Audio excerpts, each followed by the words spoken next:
side of the riverboat is a wise old shaman sharing a story for all of us to hear.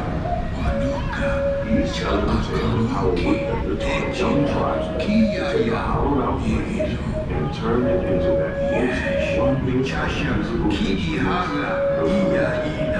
It's a legend, but a culture that passed down from generation to generation.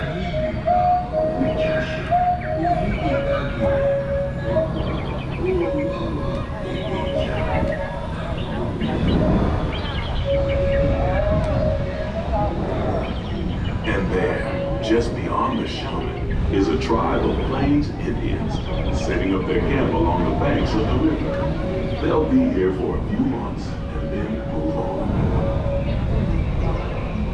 As we continue our journey, keep a close eye on the riverbanks. There's a good chance we might catch a glimpse of moose, mountain lions, and other wild